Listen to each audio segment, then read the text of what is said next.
Saludos y bienvenidos a este nuevo vídeo, en el cual vamos a desarrollar el diseño de muros tipo gravedad. Para ello, vamos a ayudarnos con el ejemplo 15.2 del autor Graham Adams, específicamente aquí. Y vamos a desarrollar lo que es la teoría de la presión activa de Coulomb. Anteriormente, en el anterior video, hemos realizado mediante lo que es la fuerza activa de Rankine, ¿no? Utilizando, claro, lo que es el ejemplo 15.1, también del mismo autor. Muy bien, entonces empecemos. Lo primero a indicar será realizar el predimensionamiento.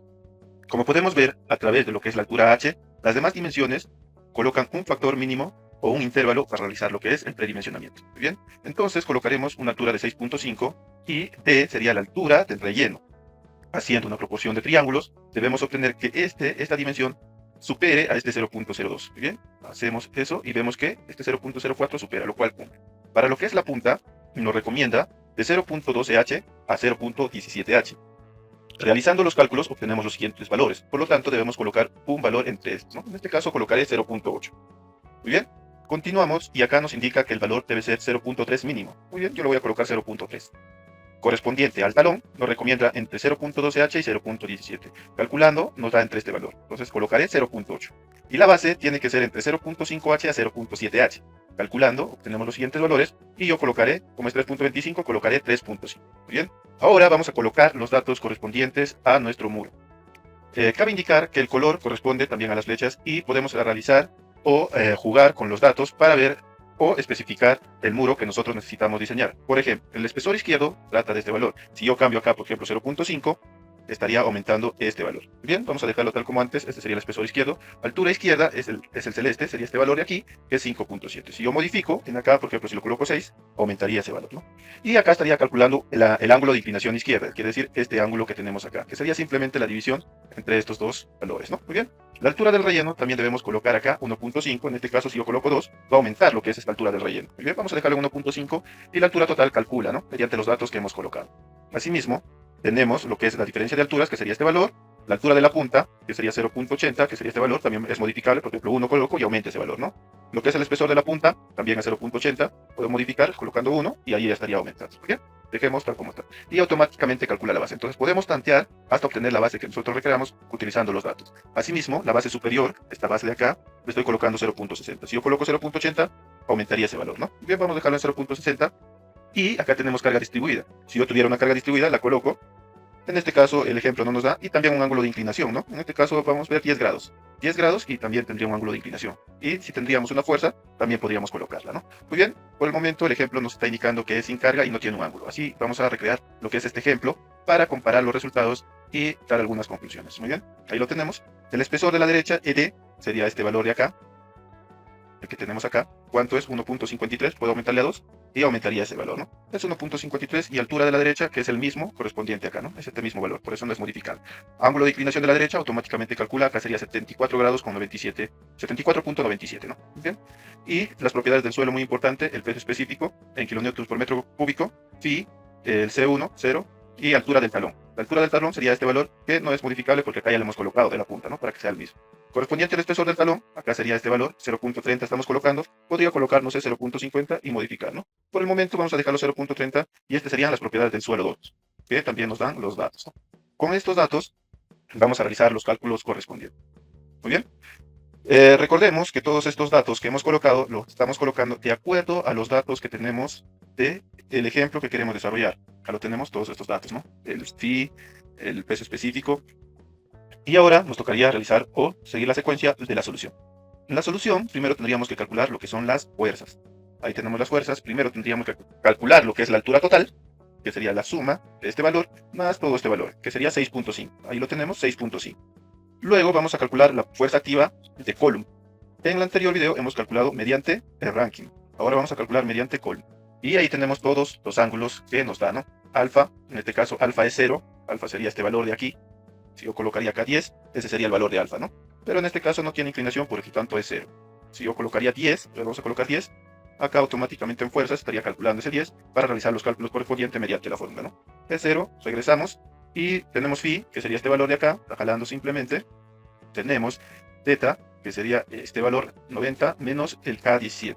Tenemos K17, veamos que sería este valor, ángulo de inclinación derecha, este valor de acá. Muy bien, así se realizan los cálculos correspondientes, acá lo tenemos. Y también nos da lo que es, en este caso, en el ejemplo, que debemos tomar, ahí nos indica el siguiente valor. Utilice, ahí nos da 2/3 de phi1. Entonces acá estamos colocando ese valor, ¿no? 2/3 de phi1, 21.33, y acá todos estos datos estarían radianes para realizar los cálculos. También está jalando lo que es el peso específico y el C1, muy bien. Y en este caso, para Column, lo que es el coeficiente lo calcula mediante esta fórmula. Lo que era Rankine, lo calculaba mediante esta otra fórmula. Ahora bien, esta está aplicado de la siguiente manera, ¿no? Ahí lo tenemos. Que para ayudarnos un poco más, podemos ayudarnos del ejemplo. Ahí podemos observar que este que está en líneas punteadas tiene que ser 90 grados. Ahí estaría aplicado. Y para calcular lo que es la fuerza vertical, o para descomponer esta fuerza activa en su componente vertical y componente horizontal, tendremos que sumar este ángulo más 15 grados. ¿Y 15 grados cuál es? Pues acá hemos calculado que era 75. En nuestro caso, siendo un poco más estrictos, hemos calculado ese ángulo que era 74.97, casi 75, ¿no? Por lo tanto, para descomponer tendríamos que utilizar estos dos ángulos para componer, ¿no? Este sería el seno correspondiente de este ángulo y este sería el coseno multiplicado por este valor, ¿no? Así lo hace el programa, calcula primero lo que es el coeficiente, luego calcula mediante esta fórmula la fuerza, que estaría aplicada así de esta manera, y que estaría aplicado a h tercios. Descomponiendo su componente horizontal, esta sería la fórmula para componer su componente horizontal, que sería fuerza activa, coseno de 90, menos este ángulo derecha más 2/3 de pi. Luego tenemos el ángulo, o lo que es la componente vertical, que sería la fuerza activa, seno de 90 menos AD más 2/3 de pi. ¿Bien? Y ahí estaría realizando el cálculo correspondiente, ¿no? La horizontal y en la vertical, junto a su punto de aplicación. Vamos a ver que de eso se trata. A ver, ahí lo tenemos, sería 157, comparamos, 157. La horizontal, descompuesta, sería 126.65, y ahí tenemos 126.70. La vertical, 93.14, 93.29. Algunos decimales por ahí y del ángulo que nosotros un poco más exactos hemos ido, ¿no? Muchas veces el libro a veces redondea y ya podríamos realizar también esos redondeos si nosotros queremos un poco más de precisión. Acá, correspondiente al otro lado del muro, que es el coeficiente o la fuerza pasiva, tenemos D, que es la altura, y tenemos lo que es el ángulo. El ángulo, y acá estarían radianes. Y 45, que sería 70. Acá tenemos los valores del peso específico y del C2 para obtener el coeficiente pasivo. Este sería por Rankine, ¿no? ¿O no? Podemos observar que casi estaríamos utilizando ese valor. Muy bien. Entonces, mediante este valor estaríamos calculando lo que es este coeficiente pasivo y estaríamos calculando lo que es la fuerza mediante esta forma. Muy bien. Una vez más, calculamos y tendríamos lo que es la fuerza o lo que es el componente de la fuerza pasiva aplicado a d tercios, ¿no? Que sería igual a 0.5 metros. Muy bien. Con estos datos, entonces ahora nos tocaría revisar lo que es el factor de seguridad a vuelco. Damos a vuelco y podemos tener lo siguiente. Teniendo este punto, las fuerzas que están en contra del vuelco será esta fuerza y también la componente vertical que hemos calculado de esta fuerza activa. Correspondiente a lo que es a favor del vuelco, tendríamos este valor que sería la componente horizontal de lo que es la fuerza activa. Bien, ahí lo tenemos y simplemente calculamos, ¿no? En este caso estamos repartiendo lo que es el volumen del concreto correspondiente de nuestro muro y acá tendríamos, por ejemplo, primero un triángulo. Ahí calcularíamos la base, el H, el área, y multiplicado por un peso específico. En este caso, el ejemplo, nos indica que el peso específico del concreto es 23.58, y así lo colocamos, ¿no? Muy bien. Ahora el rectángulo sería este valor de acá, lo mismo, calculamos el área y multiplicamos por ese peso específico. Luego tenemos el otro triángulo, acá tenemos el otro triángulo, y también calcularíamos lo que es el peso específico. Asimismo su brazo, ¿no? Este brazo geométricamente es fácil de calcular, ¿no? Simplemente es el centro de gravedad correspondiente a este punto. Muy bien. Tenemos lo que es ahora el rectángulo, que también es la base, se podría indicar toda esta parte de acá. Calculamos el brazo y calculamos el momento. Y para calcular lo que es esta fuerza, que es la componente vertical, tendríamos este valor. Este sería la componente vertical. ¿Qué sería? Que hemos calculado acá la componente vertical, 93.29. Muy bien, ahí estaría 23.29 aplicado, y ahí también tenemos lo que es el punto de aplicación a 2.83. 2.83. Para lo que es momentos a favor del vuelco, tendríamos la componente horizontal de nuestra fuerza activa, ¿no? Que sería, FH voy a colocar para diferenciar, y tendríamos 126, que esta la estamos calculando y sería este valor de acá. Ahí tendríamos 126 aplicado a 2.17. Ahí lo tenemos, 2.17. Entonces, en resumen, tendríamos la suma de esos momentos entre la suma de los otros momentos a favor del vuelco, obteniendo 2.76, el cual es mayor a 2, cual cumple. Bien, vamos a verificar correspondiente al ejemplo. Ahí lo tenemos todos los datos que ha calculado. Acá calcula el área, el peso específico, el brazo del momento del punto C y calcula los momentos. Bien, y ahí tendría la suma, ¿no? La suma entre 2.66. A ver, veamos. Ahí lo tendríamos, 2.66. Y el otro sería 2, ¿no? 731.54 y acá. Muy bien. Ahora vamos a verificar correspondiente al deslizamiento. Las fuerzas que están en contra del deslizamiento sería esta fuerza pasiva. Y mediante lo que es la fuerza de deslizamiento sería esta fuerza que sería correspondiente a la componente horizontal de nuestra fuerza activa. Bien. Además, también tenemos que calcular los siguientes valores.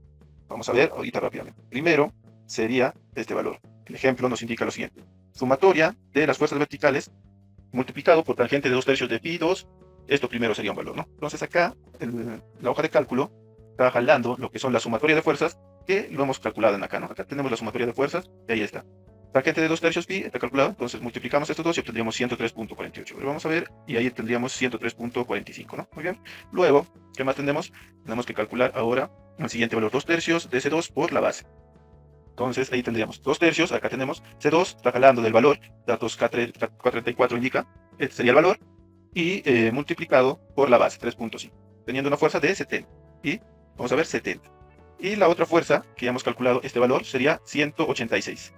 Ahí lo tenemos calculado este valor, 186.6. Muy bien. Con estos datos, muy bien, ahora nos faltaría el favor al deslizamiento, que sería solamente la componente horizontal. Y como nosotros ya sabemos, y hemos calculado acá en las fuerzas, sería de 126. A ver, acá lo tenemos. Simplemente está jalando y hace lo que es este cociente, que sería 2.84, que es superior a 2, cumpliendo, ¿no? Vamos a ver, vamos a observar esos valores, como podemos ver cada uno de estos valores, y acá tenemos 2.84. Muy bien. Ahora vamos a calcular lo que es la presión sobre el suelo en la punta y el talón. Bien, teniendo estos datos, simplemente acá está calculando primero lo que es la base, y está jalando de lo que ha calculado, sumatoria de los momentos resistentes, que ya hemos visto, y sumatoria de los momentos a favor del vuelco, ¿no? Y acá sería la sumatoria de lo que es las fuerzas verticales, que esto lo está jalando el vuelco H29, a ver, vuelco H29 de acá, ¿no? Bien, con estos datos, y utilizando esta ecuación de electricidad, calculamos este valor y tenemos Vcejos, siendo este superior a ello. Entonces, estaríamos correctos, ¿no? Vamos a ver eso, acá tendríamos. Entonces, se podría indicar la presión del suelo en la punta y la presión del suelo en el talón, estaría gobernado bajo estas ecuaciones y estos valores. Vamos a ver, vamos a observar acá. Acá tenemos la ecuación 184.63, ahí lo tenemos, y el otro sería 17.59, a ver, 17.59. Una vez más, con los decimales y el ángulo, hemos sido un poco más estrictos correspondiente a la hoja de cálculo, por eso difiere en algunos decimales, pero se entiende que el ejercicio está correctamente desarrollado. Muy bien, una vez más, este ha sido un ejemplo correspondiente a lo que es la teoría de Coulomb, ahí lo tenemos, y el anterior video hemos calculado mediante Rack. Muy bien, en el siguiente video, porque nos hemos quedado solamente hasta lo que es máxima capacidad de carga, nos faltaría calcular lo que es el momento, y vamos a desarrollar un ejemplo para lo que es un muro envoladizo y colocar lo que es la armadura, ¿no? Lo que es el armado, tanto en corte, en flexión, corte y zapata. Bien, pero eso lo vamos a ver en un próximo video. Bien, nos vemos en un próximo video. Gracias.